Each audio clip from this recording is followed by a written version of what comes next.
En nuestra exposición de la segunda carta del apóstol Pablo a Timoteo terminaremos hoy el primer capítulo.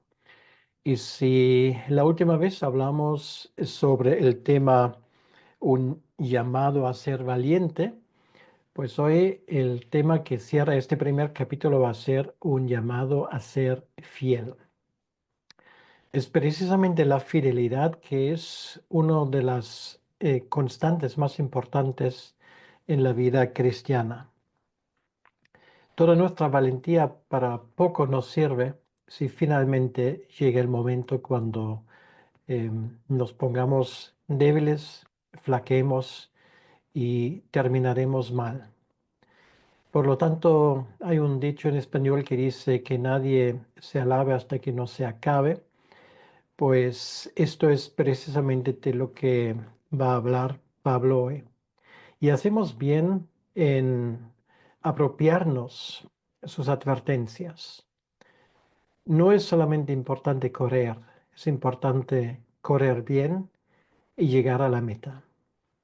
Sin ir más lejos, vamos a empezar con los versículos que nos corresponden hoy, que son del primer capítulo, los versículos 13 hasta el versículo 18. Y dice así la palabra de Dios. Retén la forma de las sanas palabras que de mí oíste en la fe y amor que es en Cristo Jesús. Guarda el buen depósito por el Espíritu Santo que mora en nosotros. Ya sabes esto, que me abandonaron todos los que están en Asia, de los cuales son Figelo y Hermógenes. Tenga el Señor misericordia de la casa de Onesíforo, porque muchas veces me confortó y no se avergonzó de mis cadenas, sino que cuando estuve en Roma, me buscó solicitamente y me halló. Concédale el Señor que halle misericordia cerca del Señor en aquel día. Y cuánto nos ayudó en Éfeso, tú lo sabes mejor. Hasta aquí la lectura de la palabra de Dios y vamos a pedirle al Señor ahora de que Él nos bendiga en esa exposición de su palabra, que como siempre va a ser versículo por versículo y así pienso seguir hasta que el Señor no me deja más seguir. Así que oremos. Gracias te damos, Señor, por este tiempo. Gracias, Señor, te damos por la posibilidad de abrir tu palabra, de escuchar lo que nos quieres decir. Y te pedimos, Señor, que tú nos ayudes a poder entender bien lo que está escrito. Gracias te damos por todo lo que nos has dicho.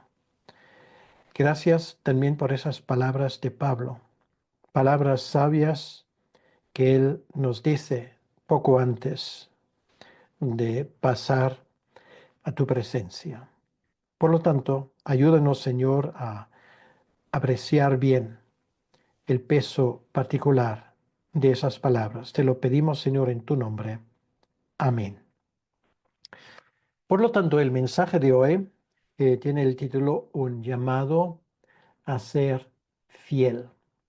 La última vez hablamos de la valentía y Pablo exhortó a Timoteo, que obviamente pasó por un momento de flaqueza, como todos nos hemos encontrado en algún momento en una situación similar, para darle ánimo a seguir adelante.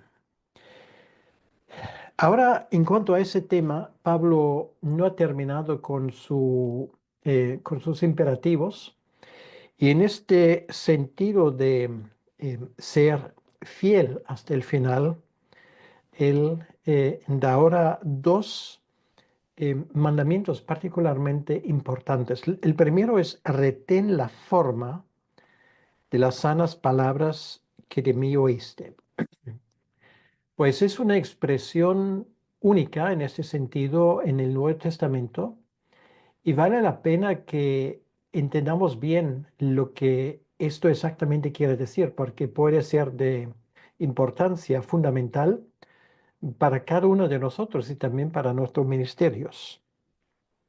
Esa forma de las sanas palabras, bueno, él no habla de la sana palabra, por lo tanto no es solamente el Evangelio, sino las sanas palabras es todo lo que tiene que ver con la doctrina cristiana, todo lo que tiene que ver con lo que nosotros sacamos en cuanto a doctrina de la palabra de Dios. Y esto, como dice aquí, tiene una forma. A veces hay gente que se pregunta, y bueno, ¿por qué estamos estudiando algo que se llama teología sistemática? Si la Biblia, pues no nos fue dado como un libro de teología sistemática, sino más bien como una colección de 66 libros de diferentes autores, de diferentes tiempos, de diferentes continentes y sin embargo, hay muy buenas y excelentes cursos donde los que ahora abrazan la fe cristiana son introducidos en lo que podríamos llamar la doctrina cristiana. Y muchas veces en estos casos también se recomienda algún que otro libro que llamamos una teología sistemática, que los hay desde los más sencillos y asequibles para los recién convertidos hasta, no voy a decir los más profundos, pero los más complejos para aquellos que ya se han adentrado desde hace mucho tiempo en lo que es la enseñanza cristiana.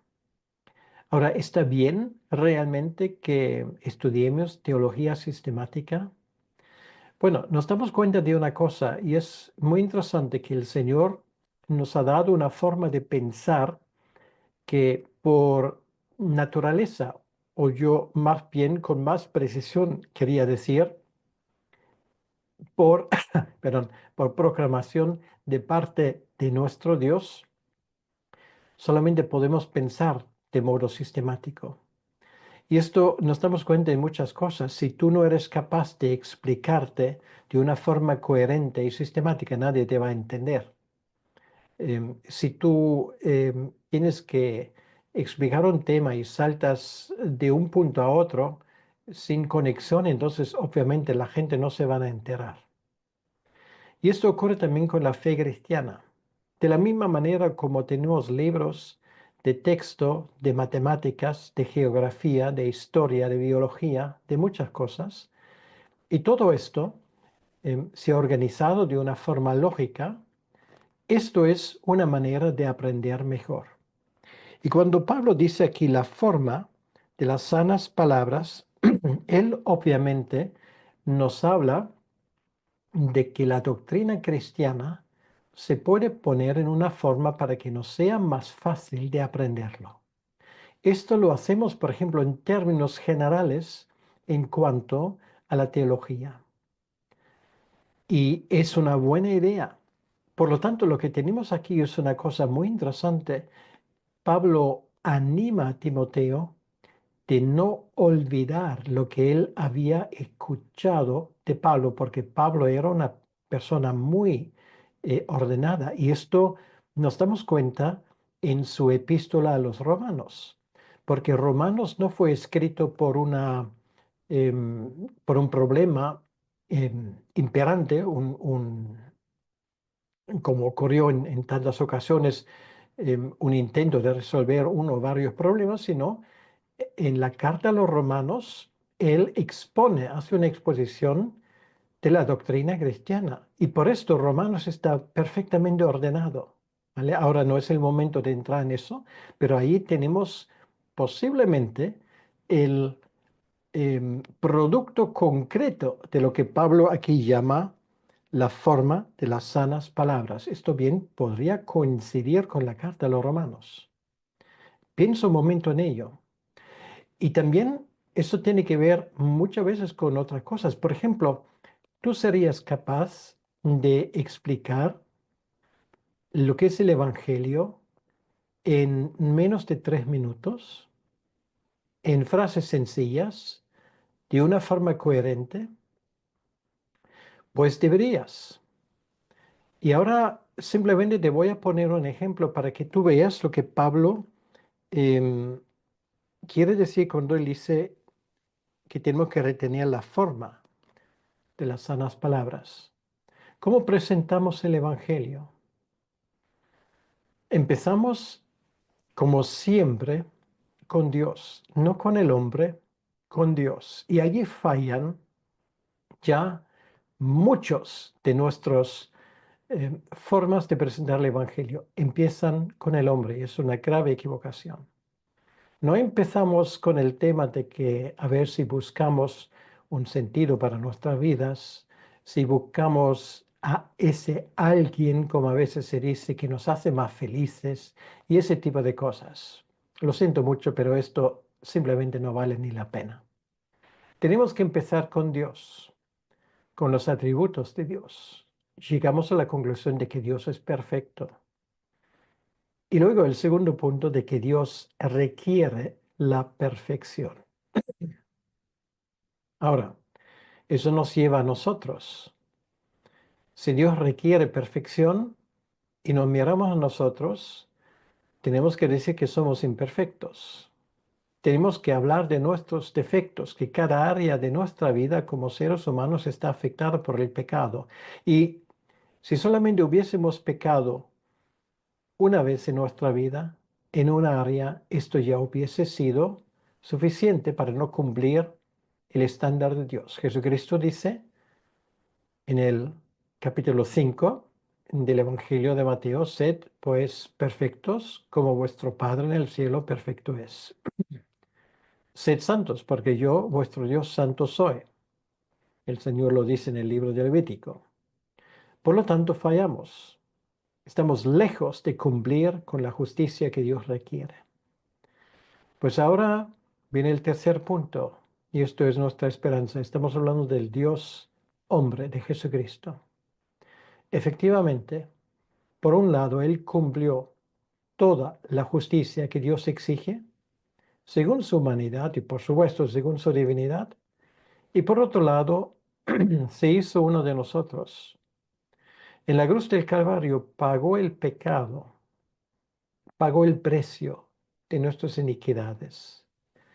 Y hace un cambiazo. Y ese cambiazo es que Él asume nuestra culpa y pone en nuestra vida su perfección.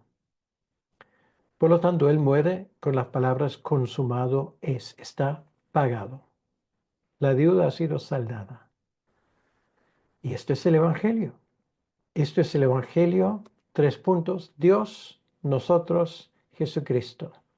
Y ahora viene algo muy interesante, un gran hombre de Dios como es el teólogo Berkov, que escribió una teología sistemática de los mejores que hay hasta el día de hoy, pues él organiza su teología sistemática según esos 3 puntos. Primer apartado, todo lo que tiene que ver con Dios. Segundo apartado, todo lo que tiene que ver con el hombre y su creación. Tercer apartado, todo lo que tiene que ver con el Mesías, con Jesucristo. Y así él organiza una teología sistemática de más de 1000 páginas. ¿Te das cuenta de una cosa? De eso Pablo está hablando de la forma de las sanas palabras que de mí oíste. ¿Qué hay que hacer con esto? Pablo dice retenerlo, agarrarte a esto. Quiere decir que tú debes de tener como creyente, igual como Timoteo en su momento, una idea clara de lo que es el Evangelio, de lo que creemos, de lo que es la esencia de la fe cristiana. Reténlo, porque sin esto no vas a llegar a ninguna parte. Tienes que ser capaz de dar a cualquier persona la razón de la esperanza que hay en ti. Y esto es muy importante y sin embargo hay muchos creyentes que llevan décadas en la fe cristiana que no son capaces ni de explicar las formas más básicas de la fe cristiana. Retén la forma de las sanas palabras que de mí oíste. Y si no quieres comprarte una teología sistemática como la de Berkov, pues entonces, ¿sabe lo que tienes que hacer? Entonces, apréndate bien de memoria la estructura de la carta a los romanos. Sí, ahí tienes todo. Y estoy de acuerdo. Tal vez hay que hacer esto en primer lugar. Yo te lo recomiendo, porque esto es lo que Pablo quiere decir con esto. Ahora, muy importante es la actitud con la cual vamos a retener esto. Aquí dice en la fe y amor que es en Cristo Jesús. En primer lugar, la fe. La fe habla de seguridad. La fe habla de convicción.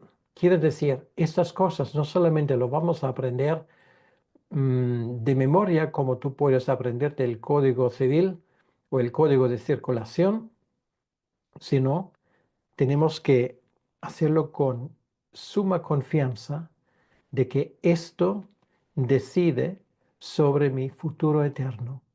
Esto tiene que ver con mi vida ahora mismo.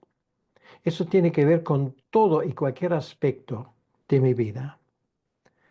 Y cuando lo comportamos, lo hacemos con amor, no con soberbia, no con arrogancia, no como aquellos que todo lo saben mejor, sino de la misma manera como nosotros hemos recibido de una forma inmerecida la gracia de Dios, de la misma manera vamos también a compartirlo con otros, con los demás, con ese amor del cual Pablo habla aquí y se va emparejado esto con convicción, con fe, tanto mejor. ¿Y dónde lo hemos visto? En Cristo Jesús, en su ejemplo. La manera como Él habló, lleno de amor, pero a la vez lleno de confianza y fe y seguridad. Así debería ser la predicación y el testimonio de la palabra de Dios. Resumido en las palabras, así dice el Señor, porque es el Señor el que nos ha dado esto para que nosotros lo compartamos con los demás. Eso hay que retenerlo, y esto es lo primero. Y en segundo lugar, en lo personal, Pablo habla de otra cosa que tenemos que guardar, guardar en el sentido de que no se nos escape. Y aquí dice el buen depósito por el Espíritu Santo que mora en nosotros. Bueno, ¿qué es lo que depositó el Espíritu Santo en nosotros? Bueno, esto es lo que Pablo, él usa la misma expresión en el versículo 12, donde él dice, yo sé a quien he creído, yo estoy seguro que es poderoso para guardar mi depósito para aquel día. Esto nos habla de seguridad de salvación. Esto nos habla de algo que Dios ha puesto en mi vida y esto hay que guardarlo. Dios nos lo ha dado a nuestra vida, el depósito del Espíritu Santo, este don tan mm, impresionante, esa presencia continua de Dios el Espíritu Santo en nuestra vida, que esto hay que guardarlo bien, hay que vigilarlo, hay que hacer que el Espíritu Santo dentro de nosotros tenga toda la libertad del mundo para actuar.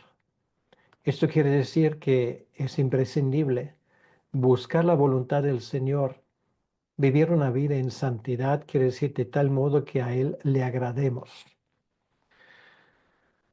El buen depósito por el Espíritu Santo, porque esto es lo que ha depositado el Espíritu Santo en nosotros. Un don. Y tienes como mínimo uno, como es la enseñanza clarísima de la Escritura. Úsalo, guárdalo y úsalo para la gloria de Dios. No te quedes estancado, no te quedes en la pasividad, sino tienes que usarlo en tu vida y en la vida de otros. Ahora, estos son en los versículos 13 y 14, podremos decir las advertencias. O sea, Pablo advierte a Timoteo de que no le pase que en esa área él descuide lo que Dios ha comenzado en su vida. Infelizmente, ahora em, vienen malos ejemplos. Y son malos ejemplos en el sentido de que Pablo aquí está enseñando a Timoteo lo que puede pasar con personas que no toman en cuenta esas advertencias. Y todo lo hemos visto en nuestras vidas, gente que empezaron bien, pero que terminaron mal. Y es una tragedia realmente, una tragedia que no debería pasar. Y para evitar esto, Pablo dice aquí, ya sabes esto, que me abandonaron todos los que están en Asia. Bueno, todos los que están en Asia son los que están ahora en Asia, pero estuvieron en su momento con Pablo en Roma. Bueno, cuando él dice todos los que están en Asia, claro, no se refiere a toda la población cristiana, es una forma hiperbólica de decir todos los que estuvieron de allí y que en su momento me acompañaron, pero al ver que la cosa se pone caliente y que no me ponen en libertad enseguida, pues se fueron, me abandonaron. O sea, Pablo cuando escribe esa carta, y lo vamos a ver sobre todo hacia el final, muere como persona que fue abandonada por mucha gente. Eso le tiene que haber dolido a Pablo mucho y seguramente le ha dolido. Pero esto no es el tema. El tema que Pablo quiere decirle a su colaborador Timoteo es que Timoteo, que a ti no te pase lo mismo. Infelizmente, siempre hay personas que a la hora de más necesidad nos abandonan por una u otra excusa. No es para ponerse amargo, hay que contar con esto y sobre todo hay que cuidarse cada uno eh, de forma particular para que no nos pase precisamente esto. Me abandonaron todos los que están en Asia y él habla particularmente de dos personas, Figelo y Hermógenes. Seguramente eran miembros de alguna iglesia en Éfeso. Seguramente Timoteo los conoce, por eso Pablo menciona sus nombres. No sabemos exactamente en qué circunstancias ocurrió esto, pero que no hay que olvidar que Pablo fue detenido en Troas, fue llevado a Roma, obviamente algunos le acompañaron y finalmente en Roma le pusieron en una cárcel, obviamente con la intención ya de ejecutarle. Y esto para algunos era demasiado, porque se daban cuenta de que si a Pablo le ejecutan bajo el emperador Nerón y ya había una persecución en Roma, esto también para ellos podría llegar a ser muy peligroso. Aquí tenemos dos, Figelo y Hermógenes. Estos fueron los malos ejemplos. Pablo no entra en más detalles, pero también había el buen ejemplo. Y al buen ejemplo, él dedica los restantes 3 versículos de ese capítulo.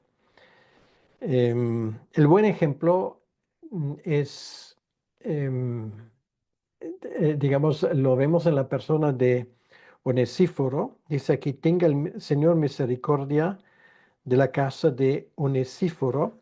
Bueno, se menciona esto también hacia el final de la carta, donde Pablo pone los saludos, dice saluda a Prisca, que es Priscila, y Aquila, y a la casa de Onesíforo. Entonces es el mismo que él menciona aquí. Obviamente es un personaje importante. em, que, bueno, lo que nos indica el versículo 17 es que él estaba en Roma. No tenemos mucha información, pero obviamente, o bien estaba allí tal vez en un viaje, tal vez un viaje de negocio, o tenía otro propósito. De todos modos, cuando él se entera que Pablo está allí, él le busca. Dice allí, sino que cuando estuve en Roma, me buscó solícitamente y me halló. Bueno, de esto hablaremos en un momento. Pero primero, vamos a hablar de tres cosas en la vida de Onesíforo que son interesantes y que nos sirven como ejemplo de eso de la fidelidad de que Pablo está hablando. En primer lugar, él le confortó, o sea, tenía ese privilegio de confortar a Pablo. Me imagino que no solamente en el sentido de que Pablo estaba triste y él le animó. La palabra es mucho más amplio con esto. Me confortó también quiere decir que me apoyó económicamente, me ayudó materialmente. Obviamente él tenía dinero que él podía gastar para aliviar la situación de Pablo, porque no hay que olvidar, los cárceles romanos no tenían servicio de catering.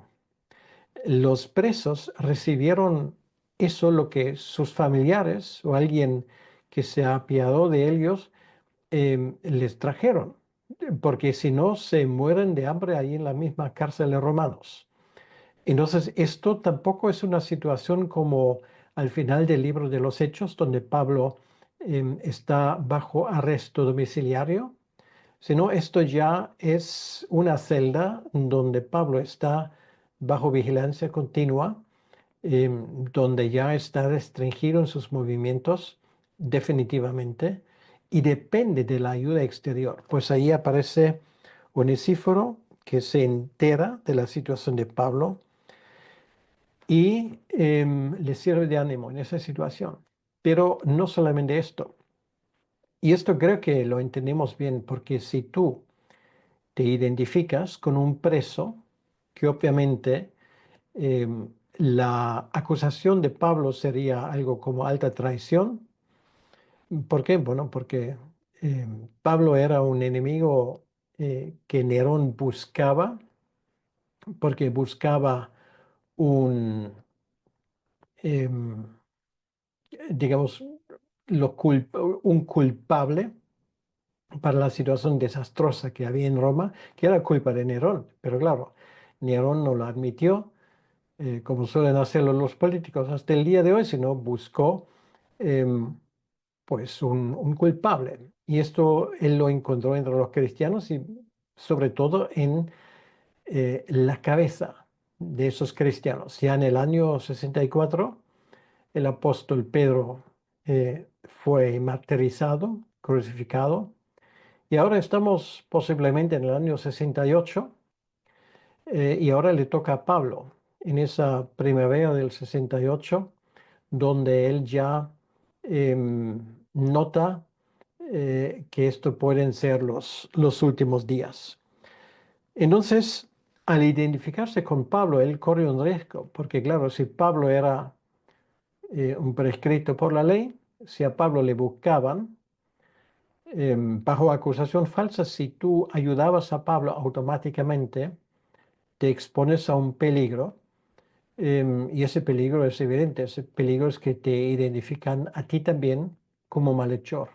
Entonces, corrió ese riesgo y aquí Pablo dice, él no se avergonzó de mis cadenas. Y la tercera cosa es de Onesíforo, pone tiempo, pone esfuerzo y se expone al peligro para buscarle a Pablo. O sea, lo que dice a ti, lo que dice aquí, cuando él estuvo en Roma, me buscó solícitamente y me halló. Quiere decir que aquí tenemos un personaje que es fiel, absolutamente. O sea, sirve como, no como ilustración negativa, como en el versículo 15, esos dos personajes, sino como ejemplo positivo de lo que es la fidelidad en el ministerio y la fidelidad, en este caso, en el ministerio cristiano. Bien, entonces Pablo termina en todo esto, en el versículo 18, con un deseo. en cuanto a Onesíforo y a su familia. Y dice aquí, concédale el Señor que haya misericordia cerca del Señor en aquel día. Bueno, en aquel día es una forma que Pablo a veces usa para referirse al momento cuando Jesucristo finalmente al final de los tiempos da una recompensa a cada uno de nosotros cuando finalmente recibiremos nuestro cuerpo de resurrección. Entonces, él dice que yo espero que este hombre, por todo lo que me ha hecho y por su servicio fiel, pues reciba realmente lo que le corresponda y que esté cerca del Señor en cuanto a su ministerio y en cuanto a lo que va a hacer. Entonces, es no solamente esto, sino nos damos cuenta de que antes en Éfeso, este Onesíforo también ya desempeñó un papel de gran utilidad para Pablo. Y dice, cuando nos ayudó, bueno, no solamente para Pablo, sino también para Timoteo y para la iglesia, cuánto nos ayudó en Éfeso, tú lo sabes mejor. Entonces, quiere decir que para Pablo toda esa historia era una historia bien conocida. Bien, entonces esto nos hace pensar en lo siguiente. Timoteo está pasando por un momento difícil en su ministerio, en su vida. Hay oposición. Timoteo ahora se da cuenta que su más fiel mentor, en ese sentido Pablo, ya no está con él. Muy probablemente nunca más iba a volver a ver a Pablo. Esto a Timoteo le pone un estado de cierta tristeza, posiblemente también de cierta pasividad, porque esto le afecta profundamente. Por todo lo que sabemos, Timoteo era un personaje que era muy dado a dejarse desanimar con cierta facilidad. Y por eso Pablo le habla en estos términos. Y si me permites, también quiero aprovechar para hablarte a ti también en esos términos. La última vez hablamos de la importancia de ser valiente, pero hoy quiero preguntarte en cuanto a tu fidelidad. Dios te ha dado cosas, Dios te ha dado dones que tú deberías ejercer para su gloria y para su honra. Dios te ha dado muchas cosas, te ha dado la vida eterna con un propósito. Dios te ha dado no solamente dones, sino te ha dado talentos, que no es lo mismo. En el momento de tu conversión, Dios ha puesto tanto en tu vida y sobre todo Dios ha puesto en tu vida el Espíritu Santo. Y ahora no podemos hablar de esas cosas y yo sería realmente una persona que no expone la palabra de Dios correctamente si yo no te retase de la misma manera. Puede que en estos momentos estés pasando por un momento de pruebas, por un momento difícil, un momento de desafíos. Tal vez te has dado cuenta que también otros te han abandonado. Tal vez te has dado cuenta que personas con las cuales tú contabas, por oportunismo o por la razón que sea, ya no están contigo. Ahora, en primer lugar, lo que tienes que hacer es no se lo tomes en cuenta. En segundo lugar, lo que es mucho más importante, ten mucho cuidado para que no te pase lo mismo a ti. Tú sigas siendo fiel en lo que Dios te ha dado. Es tu responsabilidad de hacer uso de los dones que Dios ha puesto en tu vida. Esa fidelidad de la cual Pablo habla en ese contexto es una característica tan importante de la vida cristiana. fidelidad hasta el final, fidelidad al Evangelio, fidelidad a tu Señor, fidelidad a la Iglesia de Cristo, fidelidad a tu llamado. Todo esto debe de ser una realidad en tu vida y quiero animarte en ese momento concretamente para que tú ni por un momento dejes esas cosas y aflojes tus manos y tus pies. Tú siga adelante. Esto es lo primero. En segundo lugar, quiero recordarte lo que nos es una gran ayuda en ese contexto. Y eso es lo que Pablo ha mencionado al inicio, esta forma de las sanas palabras. Y una vez más quiero recordarte que es tan importante poder explicar el Evangelio en palabras sencillas, de poder explicar no solamente esto, sino también lo que es la fe cristiana. Es por alguna razón. En aquellos tiempos ya se formó algo que luego conocemos como el credo de los apóstoles. Es una forma muy sencilla de confesar nuestra fe. No nos hace ningún daño saberlo de memoria, porque esto nos ayuda a definir nuestra fe. Esto ha servido a los creyentes durante siglos a hacer un buen uso de sus propias creencias. Y por lo tanto, en primer lugar, yo te animo a estudiar esos credos, a saberlo de memoria. Por ejemplo, el credo de los apóstoles o el credo de Atanasio. Luego hay credos más extensos. El que a mí personalmente más me llama la atención y más me gusta es la famosa Confesión de Westminster, que es un excelente resumen de lo que es la fe cristiana, con su correspondiente catecismo. Todas esas cosas cumplen lo que Pablo aquí dice, que tenemos que retener la forma de las sanas palabras. ¿Y qué ha pasado a lo largo de los siglos? La Iglesia, infelizmente, ha dejado esto, em, para no practicarlo. En muchas iglesias hoy no se oye ningún credo. En muchas iglesias hoy ni siquiera se sabe lo que es un credo. Y si tienen un credo, la gente normalmente no lo ha leído nunca. Tal vez podrías preguntar a tu pastor cuál es el credo de la iglesia. Y si no tiene uno, anímale de buscar uno. De todos modos, lo que tienes que hacer es saber lo que tú crees. Tienes que saber en quién has creído y tienes que saber qué has creído.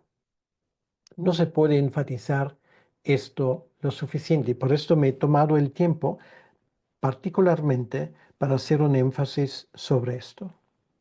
Porque esto luego nos ayuda a la hora de la verdad, a la hora de terminar bien la carrera de nuestra fe. Muchos de los que están a nuestro alrededor no terminan bien la carrera. ¿Y por qué no la terminan bien? Porque viene, como dice en esa parábola de Jesucristo, vienen las preocupaciones diarias. Viene el viento caliente y seca esa semilla y lo quitan de en medio. Pero si esa semilla cae en tierra buena, y espero que en tu vida sea así, entonces tienes que fomentarlo, tienes que guardarlo, tienes que retenerlo. No olvides esas palabras. Bien, con esto hemos llegado al final del primer capítulo de 2 de Timoteo. Y si Dios quiere, la próxima vez vamos ya a entrar en el capítulo 2, donde aprendemos más cosas de los que Pablo quiere darnos para que nosotros aprendamos. Vamos a terminar este tiempo en oración. Señor nuestro Dios, queremos darte las gracias una vez más por la posibilidad de estudiar tu palabra. Señor, cuánto le debe de haber dolido a Pablo de ver algunos de sus más estrechos colaboradores desertar literalmente, dejarle solo. ¿Cuánto le debe de haber dolido de ver que no desempeñaron su ministerio con fidelidad? Y ahora yo te pido por nosotros, por aquellos que ahora me están escuchando y por supuesto también por mí mismo, que tú nos ayudes a ser fieles en todo lo que el Señor nos dice. Ayúdanos a no dejar nunca oportunidades donde podemos presentar el Evangelio. Ayúdanos a ser fieles también en eso de em, fomentar esa forma de sanas palabras en nosotros. Y pedimos, Señor, una vez más por nuestras iglesias, que tú les ayudes en estos tiempos tempestuosos a ser fieles a la doctrina apostólica. Todo esto, Señor, te lo pedimos para tu honra y para tu gloria. Amén. Ha sido un placer una vez más de estar contigo en ese tiempo y si quieres el domingo que viene, pues seguimos ya con el capítulo 2. Que el Señor te bendiga.